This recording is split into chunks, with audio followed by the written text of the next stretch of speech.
इसमें इवैल्यूएशन का बहुत कठिन प्रक्रिया है, बट उसका भी हम लोग रास्ता निकालेंगे। लेकिन हम लोग शुरू करेंगे पहले मैथ्स और साइंस से, जो इमीडिएटली हम लोग उसको ऑनलाइन एग्ज़ाम लेंगे और उसके बाद रिज़ल्ट आ जाएगा। और भाषा है और जो वाद विवाद है इसके लिए अलग से कार्यक्रम, बट मैं ज़रूर इस सुझाव से सहमत रखता हूँ और हम लोग कोशिश करेंगे कि जल्दी ही जल्द ये ऑनलाइन जो ओलंपियाड की प्रक्रिया है ये क्लास 4, 5, 6, 7, 8, 9, 10 सबके लिए हम लोग आयोजित करेंगे। Thank you so much sir. एक बच्ची प्रिया कुमारी जो 7वीं में पढ़ती है, उत्क्रमित मध्य विद्यालय धर्मपुर नालंदा से है। इसने सवाल पूछा है सर कि स्कूल का संचालन फुल डे है, जिसके कारण यूनिफॉर्म की सफाई, स्कूल बैग, जूतों की सफाई एवं बाल और नाखून की कटाई का पर्याप्त समय नहीं मिल पाता है, जिसके कारण कभी कभी गंदा यूनिफॉर्म या नहीं सूखने के कारण गीला यूनिफॉर्म ही पहनकर स्कूल जाना पड़ता है। क्या शनिवार को स्कूल का संचालन पूर्व की भांति हाफ डे नहीं हो सकता है? देखिए, हाफ डे का तो समस्या है क्योंकि आरटी में हमको एक सप्ताह में कितने घंटे पढ़ाने हैं निर्धारित है। और यदि बच्ची को ये समस्या है, ये समझता हूँ क्योंकि जब भी मैं किसी विद्यालय में जाता हूँ तो बच्चा बोलता है कि मैं पूछता हूँ कि क्यों यूनिफॉर्म नहीं बना, सर वो गीला हो गया, पीछने के लिए डाल दिया जी। तो ये समय समय पर कौन पीछने के लिए डाला है और कौन जानबूझ के यूनिफॉर्म में नहीं आया है, इसका हमेशा डाउट रहता है।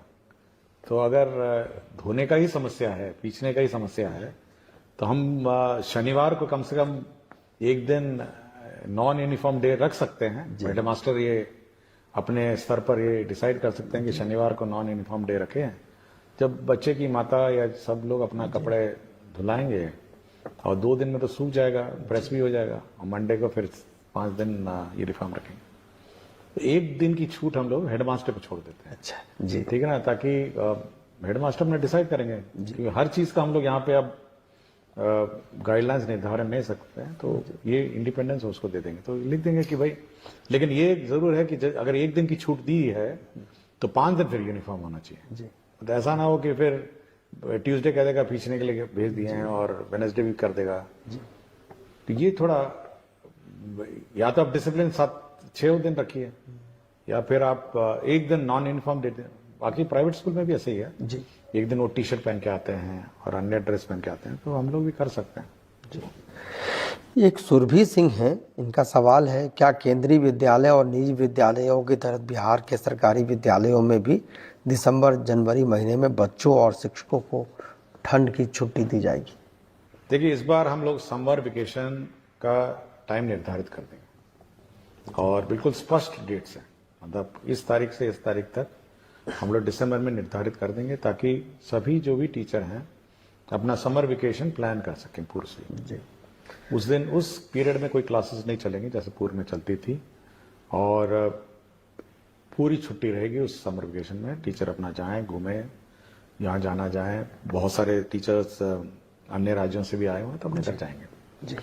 और समर वेकेशन के पूर्व केवल इतना ही हम लोग टीचरों से अनुरोध करेंगे कि समर वेकेशन में आप बच्चों को होमवर्क देंगे, समर होमवर्क देंगे और प्रोजेक्ट वर्क देंगे जी। जैसे प्राइवेट स्कूल में होता है ना कि आप एल्बम बना के लाइए, अपने गांव में कौन कौन पत्ते हैं, कौन कौन फूल हैं जी, या कौन कौन जानवर के चित्र हैं, तो ये कुछ होमवर्क जो है जी वो आप समर वेकेशन में देंगे, लेकिन क्लासेस नहीं होंगी जी। तो ये बिल्कुल हम लोग इस बार दिसंबर में ही पूरे साल का कैलेंडर निकालें जी।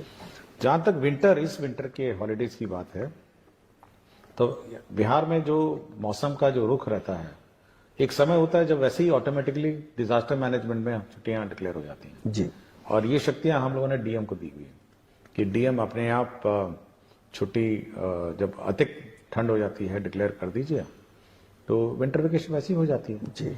तो समर हम लोग फिक्स कर देंगे और वो भी हम लोग इस बार टाइमिंग देख लेंगे कि कब अधिक गर्मी है, कब है, क्या है, और उसी अनुसार लास्ट ईयर का जो टेम्परेचर ट्रेंड रहा है उसी के अनुसार उसको मैच करके हम लोग समर वेकेशन देंगे। और विंटर तो ऑब्वियसली पता ही है कि कब ठंड होती है जी, और डीएम लोग ऑथराइज्ड है।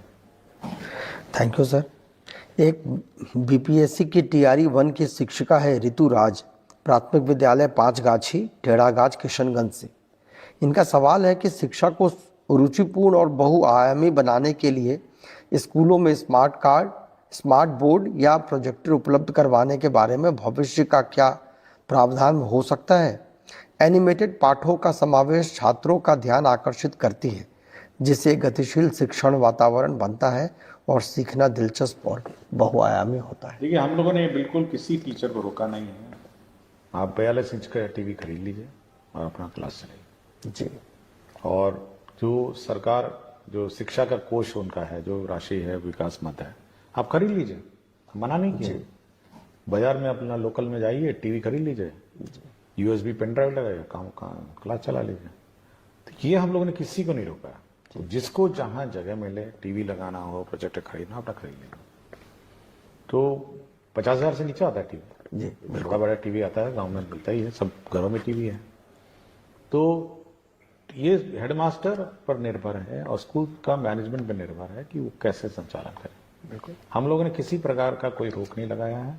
और जहां तक राज्य स्तर की बात है, हाँ, हम लोग कोशिश कर रहे हैं कि सब जगह स्मार्ट क्लासेस लगे हैं, स्मार्ट बोर्ड लगे, बट मल्टीमीडिया टीचिंग जो टीवी के माध्यम से होती है वो तो खुद ही कर सकते हैं। जी। एक प्रेम प्रकाश मिश्रा जी हैं, अध्यापक टीआरई 1 के हैं, उर्दू प्राथमिक विद्यालय मदनपुर औरंगाबाद में है। इनका सर सवाल है कि उर्दू विद्यालय में सामान्य शिक्षक के पदस्थापन के कारण बच्चों को पढ़ाने में बहुत परेशानियां आती हैं, क्योंकि सारी पुस्तकें उर्दू में हैं, हिंदी और अंग्रेजी छोड़ के, और उर्दू न आने के कारण गूगल ट्रांसलेट का उपयोग करना पड़ता है, जिसमें कई बार बहुत परेशानियों का सामना करना पड़ता है। क्या विभाग इस पर कुछ विचार करना चाहेगी कि उर्दू विद्यालय में पदस्थापित सामान्य शिक्षक का ट्रांसफर या प्रतिनियुक्त किसी अन्य हिंदी विद्यालय में हो सके?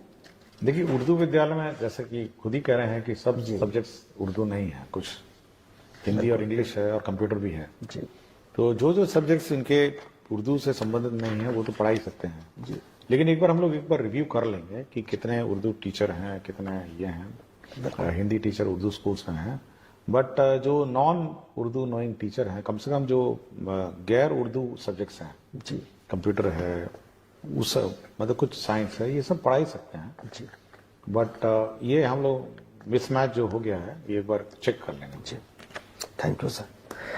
क्या ये विनय स्कूल शिक्षक है सीवान से, क्या अब कक्षा 8वीं और 10वीं के बच्चों को मुख्यमंत्री बिहार दर्शन योजना के द्वारा भ्रमण नहीं कराया जाएगा?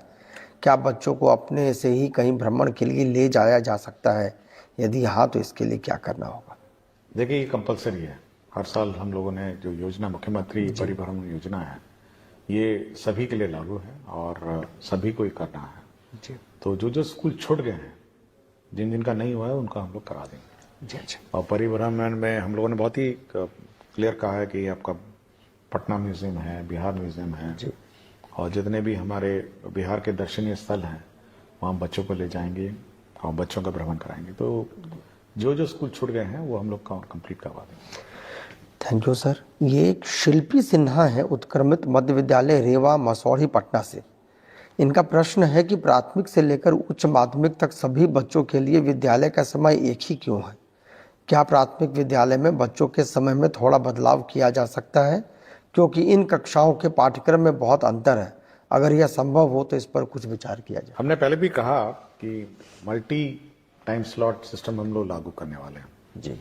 और छोटे बच्चों के लिए अलग टाइमिंग और बड़े बच्चों के लिए अलग टाइमिंग, और ये छूट हम लोग हेडमास्टर को देंगे कि कौन क्लास में छोटे बच्चे पढ़ेंगे, कौन क्लास में बड़े बच्चे पढ़ेंगे। तो ये छूट हम लोग देने वाले हैं जी। थोड़ा सॉफ्टवेयर में इसको अपडेट करने की आवश्यकता है क्योंकि अटेंडेंस सिस्टम इलेक्ट्रॉनिक है जी। तो जैसे ही ये स्लॉट सिस्टम अपडेट हो जाएगा, हम ये लोग हेडमास्टर को ही ऑथराइज कर देंगे कि आप छोटे बच्चों के लिए अलग टाइमिंग रखिए और बड़े बच्चों के लिए अलग टाइमिंग रखिए जी। क्योंकि छोटे बच्चे खेल कूद, आर्ट, कल्चर, बाकी सब अन्य विद्याओं में अपना करेंगे और बड़े बच्चों का जो कोर्स वर्क है कुछ ज्यादा रहता है जी। तो उसका अलग टाइमिंग रहेगा जी। तो मल्टी टाइम स्लॉट सिस्टम हम लोग टाइम लागू करने वाले हैं जी। ये बहुत उपयोगी है सर। ये कुमार नरेंद्र है, प्रधानाध्यापक राजकीय मध्य विद्यालय वंशी पचड़ा तरियानी शिवहर से। इनका है कि सभी प्राथमिक और मध्य विद्यालय में एक कक्षा अलग से ब्रिज कोर्स का पूरे दिन चलाया जाए, जिसमें अधिकतम 20 चयनित बच्चों को 6 माह में निर्धारित लक्ष्य को प्राप्त कराकर उम्र सापेक्ष कक्षा से जोड़ने का कार्य किया जाए। यह कार्य उच्चतम कक्षा से करते हुए क्रमशः नीचे की कक्षा तक लाया जा सकता है और पूरे साल यह कार्य किया जाए, क्योंकि कई कारण से कुछ बच्चे पढ़ाई में सामान्य रूप से प्रगति नहीं कर पाते हैं और सामान्य कक्षा में उन पर व्यक्तिगत ध्यान देना शिक्षकों के लिए संभव नहीं हो पाता है। इस संबंध में विभाग की क्या योजना है? इसमें हम लोगों ने मिशन दक्ष चलाया और करीब 8 महीने इसको हम लोगों ने चलाया और अब देखोगे टाइम टेबल में लास्ट टाइम मिशन दक्ष का भी टाइम स्लॉट था, लेकिन ना ही बच्चों ने रुचि लिया ना टीचर ने रुचि लिया जी। और क्योंकि जब सारे बच्चे चले जाते हैं बच्चे रुकते नहीं, तो इसलिए मिशन दक्ष जो है उस टाइम स्लॉट में चला नहीं। और इस बार जो टाइम टेबल जो हम लोगों ने इशू किया है उसमें मिशन दक्ष का टाइम टेबल नहीं है। उसमें अब देखेंगे कि 3-15 के बाद रेगुलर क्लास ही है, बट मिशन दक्ष के लिए अलग क्लास नहीं है। हम लोगों ने ये कहा कि जो कमजोर बच्चे हैं वो हर क्लास के प्रथम 2 रो में बैठेंगे, first row and second row. बाकी जो सामान्य स्टैंडर्ड के बच्चे हैं वो पीछे बैठेंगे, ताकि जो टीचर है वो उस पर नजर रखेगी कि सामने वाले 2 रो में बच्चे पढ़ रहे हैं नहीं पढ़ रहे। क्योंकि मैं जब भी इंस्पेक्शन में जाता हूं जी तो देखता हूं सबसे कमजोर बच्चा सबसे पीछे बैठा रहता है, बिल्कुल, और सबसे चालाक बच्चा सबसे आगे बैठा रहता है, और पीछे जो बैठा रहता है वो दूसरी दुनिया में खोया रहता है। उसकी ना किताब रहती है, ना बैग रहता है, ना यूनिफॉर्म रहता है। ऐसा लगता है जैसे जबरदस्ती वो स्कूल में बैठा है जी। तो हम लोगों ने कहा इस प्रकार के बच्चों का प्रथम बेंच पे और सेकंड बेंच पे बैठिए। और प्रथम बेंच और सेकंड बेंच में आजकल देखेंगे ना बहुत स्मार्ट और इंटेलिजेंट स्टूडेंट बैठते हैं, बिल्कुल, और बिल्कुल ध्यान देते हैं, बिल्कुल कॉपी वॉपी सब ठीक रहता है, यूनिफॉर्म। ये पीछे बैठे जी, और ये कमजोर बच्चे आगे बैठे, ताकि कमजोर बच्चे अच्छे बच्चों से सीखें पहले तो, और टीचर की नजर रहेगी। तो पहले तो ये है। दूसरा हम लोग ये व्यवस्था भी करने जा रहे हैं, जो हमारे स्कूल्स हैं ये 4-4:30 बजे खाली हो जाते हैं, 5 बजे तक तो स्कूल लॉक हो जाता है। और ये बहुत इंपॉर्टेंट एसेट है, मतलब ये शिक्षक जगत में बहुत इंपॉर्टेंट एसेट है एजुकेशन सिस्टम में। तो हम लोग चाहेंगे जो ग्रामीण क्षेत्र में जो लड़के हैं, जो पढ़े लिखे लड़के हैं, वो कुछ एक्स्ट्रा क्लासेस अगर ऑफ टाइम में ले सकें, और तो हम लोग इन बिल्डिंग्स को और इन क्लासरूम्स को उपलब्ध कराएंगे।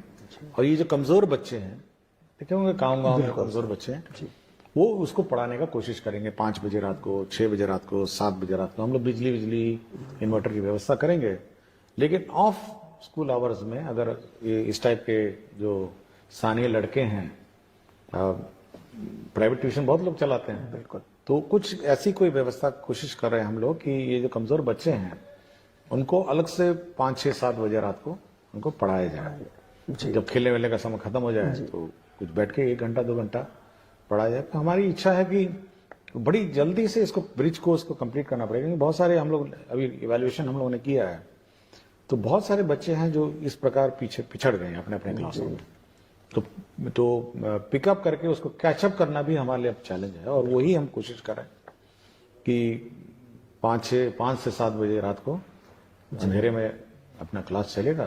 कुछ बच्चे लोकल गांव में बहुत पढ़े लिखे हैं, बिल्कुल बहुत लोग हैं पढ़ने का, कुछ फीस दे के पढ़ेंगे ट्यूशन, कुछ फ्री में पढ़ेंगे, तो कुछ इसी प्रकार की कोई व्यवस्था हम लोग करेंगे। बहुत हेल्पफुल है सर। ये गिरीश चंद्र जी हैं, विद्यालय अध्यापक हैं, उत्क्रमित मध्य विद्यालय बाभनगंज पोठिया किशनगंज से। इनका है शिक्षा कोष पर डेली क्लास एक्टिविटी के रूप में कंपलसरी पाठ जोड़ा जाए, जिसमें प्रत्येक कक्षा में मासिक सिलेबस के अनुसार शिक्षकों के द्वारा क्या पढ़ाया जाना है का जिक्र हो। साथ ही प्रत्येक दिन पढ़ाए जाने वाले पाठों की जानकारी तस्वीर के साथ शिक्षकों के द्वारा खुद के आईडी से अपलोड करने की व्यवस्था होनी चाहिए। इससे गुणवत्तापूर्ण शिक्षा के प्रयास को और मजबूती मिलेगी। देखिए कितना आप अपलोड करवाइए हर चीज को। देखिए हम हमेशा चाहते हैं कि शिक्षक जो है मोटिवेटेड और अपनी स्वेच्छा से इंडिपेंडेंस। जितना आप कहिएगा कि इधर जा रहे हैं तो वो भी अपलोड करिए, उधर जा रहे हैं अपलोड करिए, ये भी करिए तो अपलोड करिए, तो भाई ये तो आपको लोकल स्थानीय व्यवस्था है और हेडमास्टर और टीचर की कमेटी का व्यवस्था है। अभी हाल ही में मैं आरा गया था जी। आरा में एक स्कूल में मैंने देखा कि वहां पे दीवार पे ही लिखा हुआ है, मतलब पूरा का पूरा टाइम टेबल है कि सप्ताह में मतलब कौन सा क्लास का कब टाइम टेबल होना चाहिए, क्या चैप्टर होना चाहिए, पूरा लिखा हुआ है। और ये भी अंकित है कि वो चैप्टर ऑन टाइम है या पिछड़ गया है। तो ये हेडमास्टर बहुत ही जहां जहां इनोवेटिव है, जहां जहां मेहनत कश है, वहां तो उन्होंने सुनिश्चित कर दिया कि भाई टाइम टेबल किस टाइम टेबल है, चैप्टर 5 होना चाहिए जी, क्या हम चैप्टर 5 पहुंचे हैं या चैप्टर 5 से पहले चल रहे हैं। तो हर क्लास का, हर टीचर का उसने पूरा मैपिंग किया हुआ था। तो ये हेडमास्टर और टीचर लोग अपना करें, और मेरे विचार से अगर स्कूल अपने एक एज अ टीम जी करेंगे तो ये हम लोग रोज, मैं बार बार बोलता हूं, पुलिसिंग हमसे क्यों करवा रहे हैं, क्यों चेक करवाना चाहते हैं रोज। आप अपनी टीम है, आपका बच्चा है, पढ़ाइए ना, बिल्कुल सब छूट आपको दी हुई है, आपको समय भी निर्धारित है। तो आप अपने मोटिवेशन से ये सब काम करिए और कोशिश करिए कि एक मॉनिटरिंग सिस्टम स्कूल में अपने इंटरनली भी बिल्ट हो। बिल्कुल, हर चीज ई शिक्षा कोर्स में नहीं हो, क्योंकि आप फिर तंग आ जाएंगे कि ये भी डेटा डाला जाए, वो भी डेटा डाला जाए, मिड डे मील भी डाला जाए, अटेंडेंस भी डाला जाए, सब कुछ डाला जाए। तो बाद में लोग, शिक्षक ये कहने लगेंगे कि भाई हम लोग तो ई शिक्षा कोर्स को जवाब देते देते समय बीत गया, पढ़ाएंगे नहीं। हम तो कह रहे हैं पहले पढ़ाइए ना, पहले पढ़ाइए। हम तो बहुत लिमिटेड डेटा आपसे लेंगे ना, हर चीज का डेटा थोड़ा ना हम लोग ले रहे हैं आपसे, केवल अटेंडेंस लेता हूं, मिड डे मील का भी मैंने बोल दिया है, और बाकी जब सब स्कूल में टैब होगा तो फिर कुछ और डेटा मांगा जाएगा। बिल्कुल, इसलिए हर चीज का हमको मत कहिए कि ई शिक्षा कोर्स में होना चाहिए, स्कूल अपने नियंत्रण और अपने डिसिप्लिन में चले। बिल्कुल सर। एक मोहम्मद वासीम अहमद है, ये उत्क्रमित हाई स्कूल रामनगर इस्माइलपुर भागलपुर से है। I request you to please give instructions to all the DOs and DPOs to release list for 6 residential training by Friday evening or on Saturday by 4 p.m. ये तो फ्राइडे की बात कर रहा हूं, मैं कहता हूं एक सप्ताह पहले होना चाहिए। बिल्कुल, सब परिवार को अपना प्लानिंग भी करना है ना कि कहीं बाहर जाके, और मैंने ये भी कहा है कि अपने जिले में ही ट्रेनिंग हो जी, और बायोमेट्रिक भी हो। तो मैं चाह रहा हूं, मैं कोशिश में हूं कि सभी जो ट्रेनिंग है उनके अपने जिले में होंगी, और एक सप्ताह पहले कम से कम एडवांस सूचना होनी चाहिए। बहुत अच्छा।